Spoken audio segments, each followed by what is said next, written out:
In 1964, a young psychologist appeared before the US Congress with a mission. It was a time when most people thought that the reason poor people stayed poor was a matter of biology and had nothing to do with the environment they grew up in. The psychologist, Bronfenbrenner, wanted to change that and convince the world that to help those less fortunate, we also needed to change their surroundings. But did he succeed?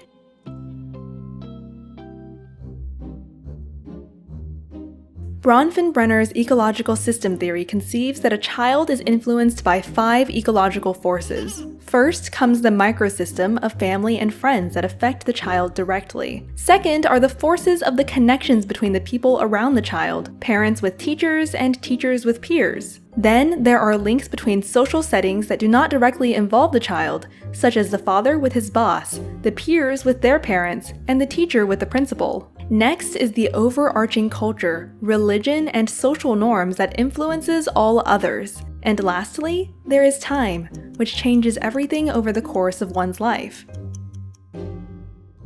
Children are born into a microsystem that influences the child's experiences directly. Children from unfortunate backgrounds are more likely to experience problematic family structures, even if it's simply for the fact that parenting is more difficult if you are poor. They also encounter more negative situations at school or bad influences through friends. Consequently, a child that grows up in a negative microsystem will find it hard to succeed.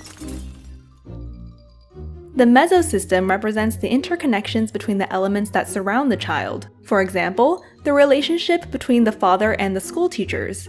If the father doesn't get along with a teacher, the child might suffer. The exosystem involves the links between social settings that do not involve the child.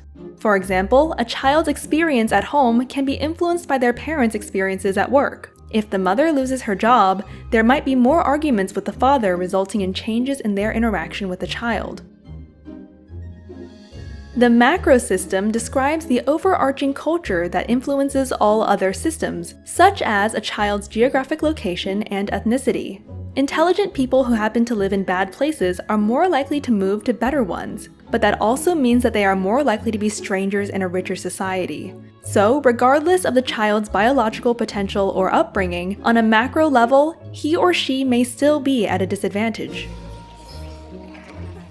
The chronosystem refers to changes in the child and the environment over time. As the child grows up, the parents may stop loving each other and divorce, which can be traumatic for an 8-year-old boy. 5 years later, he may have come to terms with how things turned out. But when the boy turns 16, his mom's new boyfriend moves into their tiny apartment, and things get difficult again.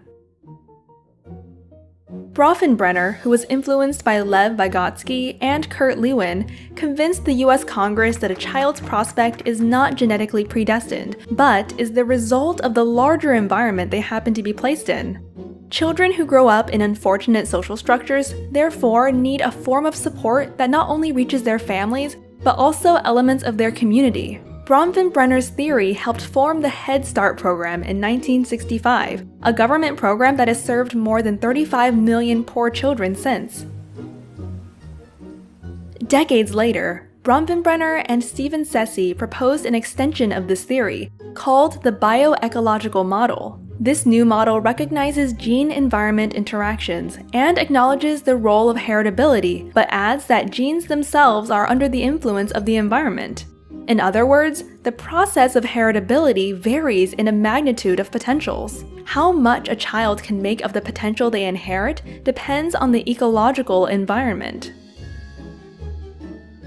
Bronfenbrenner made a critical contribution to our realization that parent-child relationships do not exist in a social vacuum, but are embedded in the larger structures such as community, society, and culture.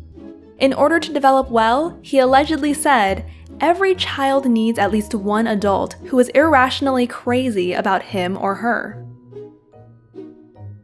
Now it's your turn. Make 5 circles, draw yourself in the center, and add a timeline at the bottom. Then put all the people, institutions, and forces that affect you through the 5 different systems. On the timeline below, you can add some major events from the past and those you expect in the future. Can you tell how the 5 forces are shaping your life?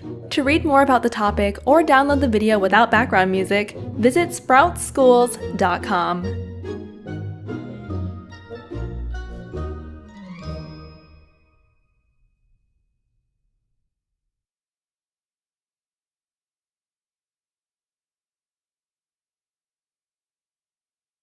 This and all other Sprouts videos are licensed under Creative Commons. That means teachers from all around the world can use them in classrooms, online courses, or to start projects. And today, thousands already do. To learn how it works and download this video without ads or background music, check out our website or read the description below. If you want to support our mission and help change education, visit our Patreon. That's patreon.com/sprouts.